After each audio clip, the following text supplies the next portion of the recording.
Okay, so this week we have two weekly exercises. These are both perspective studies. We have a 1 point perspective and a 2 point perspective study. And the video here will just be a short little intro on how to go about getting these set up and going. So for the 1 point perspective study, you'll want to set your document up to 1000 pixels by 1000 pixels. 72 dpi is fine. And you can see that gives us a nice perfect square here. And what we're going to do is we're going to go to our brush tool and we're going to go down and find that grid folder with the vanishing point brush here. Okay, and then let's create a new layer and let's put that vanishing point on that layer here. So I'm going to vanishing point. Okay, and let's see. It's a little bit big. So remember that the vanishing point is always on the horizon line, and this vanishing point brush has horizontal lines that extend outward from that vanishing point. So wherever I put this, the horizon line will be established by those 90-degree lines that are coming out. So I would suggest putting this in the middle here, although you could put it a little bit higher or lower if you wanted to, but for the 1 point study, I would say the middle would be just fine. And let's go ahead and click that there, and then we can see that gives us our nice radiating lines out. And you may want to turn this opacity down. I'm going to turn that down to 50, just because I don't want it to be too overpowering, and I just want to use it as a guide for my lines. So I'm going to just use a general brush here. Just a hard round is fine. I'll maybe set this to 2, right, just so I have a line that's a little bit heavier than those radiating lines out there. So, and then what I'll do here is I'll create another layer, right? So the vanishing point, I want that on its own layer so I can turn that on or off. So make sure you start drawing on a new layer. And the environment that you decide to build is totally up to you. I'm just going to do a hallway here, although if you wanted to, you could do a still life. For example, if you drew a table here at the bottom and just had objects on top, that would be fine, but I'm going to do a hallway here just for a better sense of space. So I'm going to come in, and if we recall how shift works, right, if we shift and click, right, that'll keep me in a nice vertical or horizontal line, right? Shift and click, that'll keep that horizontal there. So I'm just going to do a little box around here to kind of serve as the end of my hallway here. Okay. And or you could freehand this as well too. I'm mostly just interested in how your perspective looks, right? I want you to be using the guides here. But if you're not happy with any of these lines, you could always come back with the eraser tool, and you could clean things up and right, take your time with it. So that, I'll leave that level of finesse up to you. But let's go back to our perspective here. So this is my hallway, right? And recall that all of my diagonals have to go to this vanishing point here. So here I'm gonna click this corner, and I can see I'm already I'm following this line right here. So I'm gonna click and let go. And then if I move up here and then just hold shift and then click again, that'll fill in a line from that last point that I clicked, a straight line there. Okay, so I'm gonna click right here. And it looks like I'm following this line out. I'll hold shift, click there, and then I'll click here, follow that one out. So I'm doing this a bit quickly. I would expect that you guys would take a little bit more time, but there we go. So we have our hallway. We have 4 walls, ceiling, and a floor, okay? So your task is to fill this with 5 objects, right? So that could be anything. You could put in a door, a window, a table, a chair, lights, a rug, just anything that you can think of, right? So I'm just gonna put a little picture on the wall here on the side, and I'm using these diagonals, right, as references, so I know that they all have to go to that vanishing point there. So I'm gonna click here, and let's just draw a picture frame. So I'm going to click here, and then I come out. I'm following that diagonal. Hold shift and then click. And then hold shift and come down. Okay, and then again, following this diagonal here, so I'm going to click and bring that in there, okay? So this doesn't have any depth to it, right? So it looks like it's just a flat poster on the wall as opposed to a picture frame, so I need to give it some width. So I'm going to come out here and I'm going to click and then, all right, hold shift so I get a nice horizontal. I'm going to click, hold shift to come down for a nice vertical. And then we can see it's pretty close. So this looks like it's my horizon line right here. I guess I could have put in a line across the paper just to show that, but I didn't feel I needed it since these lines are 90 degrees there. Okay. So there, that gives it some width there. And just keep in mind, right, the objects that you start building out here, just remember the verticals are parallel to all other parallel lines. The horizontals will be horizontal to all other lines. And as long as your diagonals go to the vanishing point here, then the space will be correct, right? Let's see if let me put in a table right here just to demonstrate a little bit more. So I'm going to use this line here. Click, shift,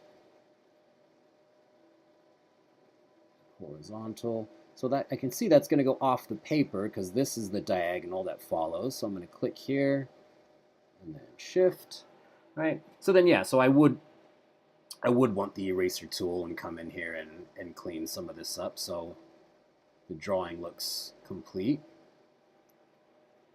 Okay. So let's see if I can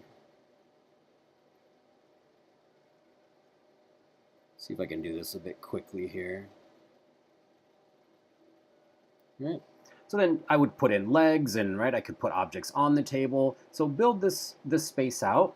And in my traditional drawing class, I spend quite a bit of time on ellipses or circles because getting those are pretty difficult to do with traditional paper and pencil.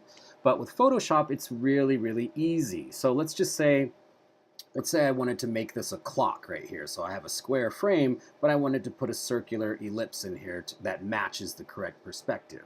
So it's pretty easy to do with Photoshop. All I would really have to do is, so I can just use my elliptical marquee tool, and let's just say, I don't know, I'll draw an ellipse just kind of inside that space for right now. Notice I'm not using the pen tool or the shape tool. I'm just using the marquee tool because I'm gonna fill that just so we can. So I'm gonna fill that right there, and I'm just gonna come to transform and then distort. So this is gonna work just like the clipping mask, right? So in order to get this ellipse in the proper perspective, all I have to do is just drag these corners here to the corners of the square that I've already drawn. So anytime you want to make sure your ellipse is correct, always draw a square first and then put the ellipse inside that square, right? So as long as I line up these points, right, then that ellipse will be correct, right? Again, it always just depends on the square that I'm putting it into. So that's pretty easy, right? With traditional drawing media, there's a way that we can draw lines through the diagonals and find the center point and then find the vanishing point that goes through that center point. So there's a lot of like geometry that we do, but for Photoshop, it's really easy. I can just transform and distort those corners into the corners of the square, right? So keep that in mind if you do anything cylindrical like a trash can or candles or pillars or anything like that, you would want to draw the square or the cube first and then put that ellipse inside that. Okay, so you don't have to color this either. That's just extra credit. So we'll see how those look if anybody decides to tackle that. So if you do decide to color it, let's experiment with any of the mixer brushes that you'd like and see if you can, make a little exercise digital painting here. But not required. Just the drawing aspect is what I'm looking for. But most importantly, make sure that grid overlay is something I can turn on and off, or that vanishing point overlay. Okay, and then for the 2-point perspective one, what you're going to do is you're going to set your document up a little bit wider. So I'm going to just change this here. We'll set the width to 1500 pixels. Everything else stays the same. that just gives us a little bit wider of a frame to work with. And in this case, you might want to establish a you might want to establish a horizon line if you have vanishing points that go off the paper. That's up to you. You can decide to put them both on the paper or both off the paper or one on or one off. So what I'm going to do first is I'm going to let me just do something different here. I'm going to use the single row marquee tool. I'm going to put this on a new layer, and I'm going to just choose something in the middle. Just select, so that's going to give me 1 pixel wide line there, and I'll fill that. Okay. So that's establishing a horizon line for me. And the reason I did that is because I'm going to put vanishing points right on the edge of the paper here. So I'm going to come back to my brush tool and find that vanishing point here.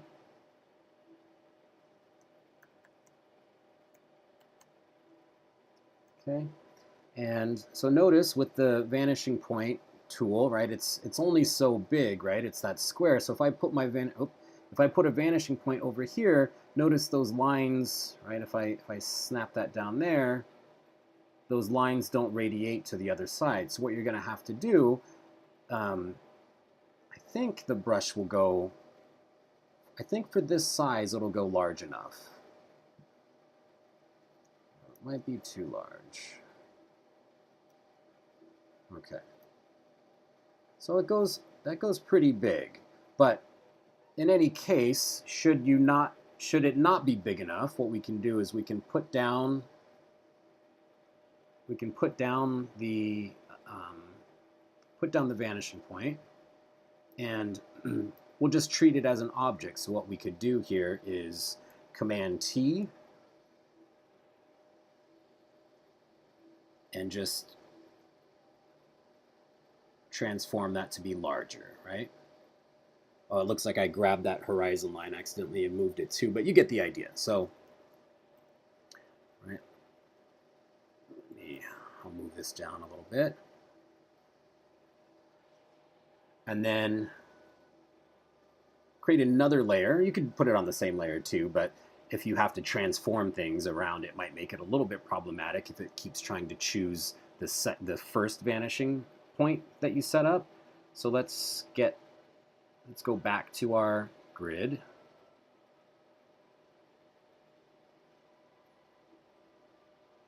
And notice that the vanishing point here brush, it doesn't skew. So when you transform it, it's not gonna change anything. So you don't have to worry about this getting out of proportion. The lines will always be straight lines to that vanishing point. So you don't have to worry about anything there.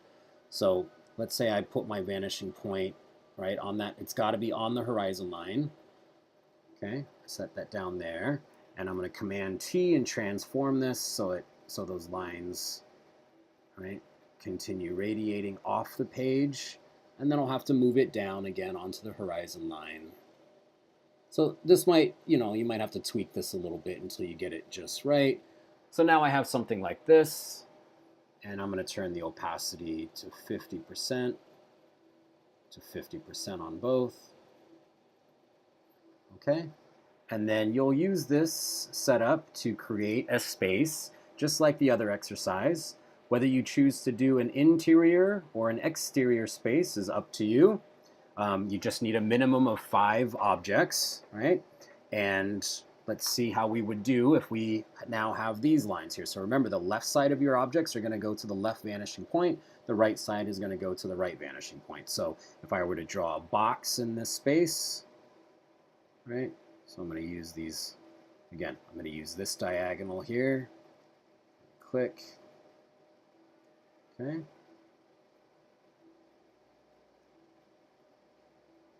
Oops.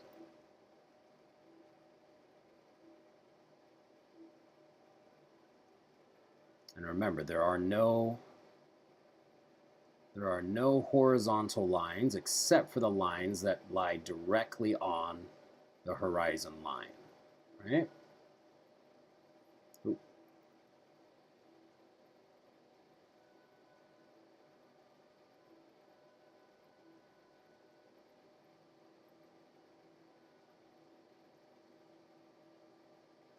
So something like that, right? So 5 objects in this space, and then again, extra credit if you decide to colorize.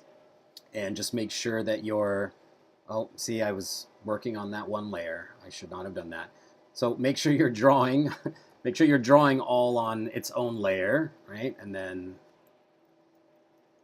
the box here, I would have to, let me just delete that. These two right here, you could merge these both after you've got them set up, right? So merge layers, and then this would be our vanishing point. Okay, and then a new layer, and then work on that new layer. So that box, I should have drawn that box on a new layer there because I want to come in and be able to turn this on and off. Okay, so have fun with these, enjoy, and try not to get too frustrated. Just remember, as long as you follow the rules, then these will turn out correct, okay? Email me if you have any questions, and extra credit if you color them. All right.